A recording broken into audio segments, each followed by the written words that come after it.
ওসমান হাদির বাংলাদেশে ভারতের দলালি করে কোনো রাজনৈতিক দল ক্ষমতায় যেতেও পারবে না, ক্ষমতায় টিকে থাকতেও পারবে না।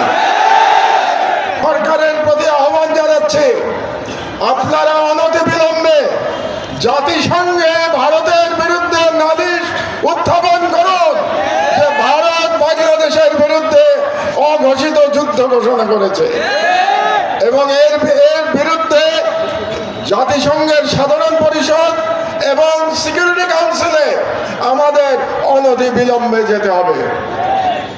2 নম্বর, রাজনৈতিক দলগুলোর উদ্দেশ্যে আমি বলতে চাই, অনেক রাজনৈতিক নেতা বলে থাকেন যে ভারতের সাথে বন্ধুত্ব করা ছাড়া নাকি ক্ষমতায় যাওয়া যায় না, কিংবা ক্ষমতায় গেলেও টিকে থাকা যায় না।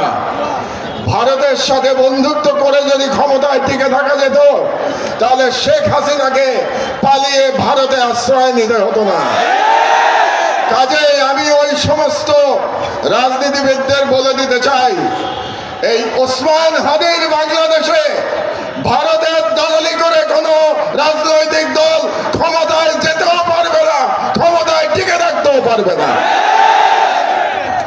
3 নম্বর, আমি ভারত সরকারের প্রতি আহ্বান জানাচ্ছি, আগামী 25শে ডিসেম্বরের মধ্যে আপনারা খুনি মৃত্যুদণ্ডপ্রাপ্ত শেখ হাসিনা এবং আসাদুজ্জামান খান কামাল এবং হাদির হত্যাকারী, হাদির উপরে আততায়ী যারা ছিল, তারা যদি ভারতে আশ্রয় নিয়ে থাকে তাদেরকে 25শে ডিসেম্বরের মধ্যে আপনারা হস্তান্তর করুন, প্রত্যর্পণ করুন। না হলে আমি হাদির রক্তের কসম দিয়ে বলছি, বাংলাদেশের প্রতিটি ভারতীয় প্রতিষ্ঠানের বিরুদ্ধে আমরা প্রতিরোধ সংগ্রাম শুরু করব।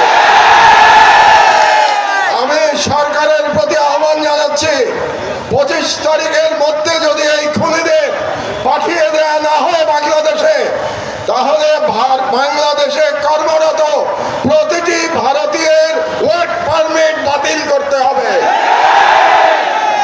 আর আমি জনগণের উদ্দেশ্যে বলতে চাই, এই অথর্ব স্বরাষ্ট্র মন্ত্রণালয় দিয়ে আমাদের নিরাপত্তা পাওয়া যাবে না। কাজেই তাদের আশা আমাদের ছেড়ে দিতে হবে। কাজেই জনগণের প্রতি আমি আহ্বান জানাচ্ছি, প্রতিটি ওয়ার্ডে আপনারা আইন শৃঙ্খলা কমিটি গঠন করুন। সমস্ত রাজনৈতিক দল মিলে একসাথে কমিটি গঠন করুন। তাদের দায়িত্ব হবে ফ্যাসিবাদী এবং ফ্যাসিবাদী দোষরদের চিহ্নিত করে তাদেরকে আইনের হাতে সোপর্দ করা। এই দায়িত্ব জনগণকেই নিতে হবে।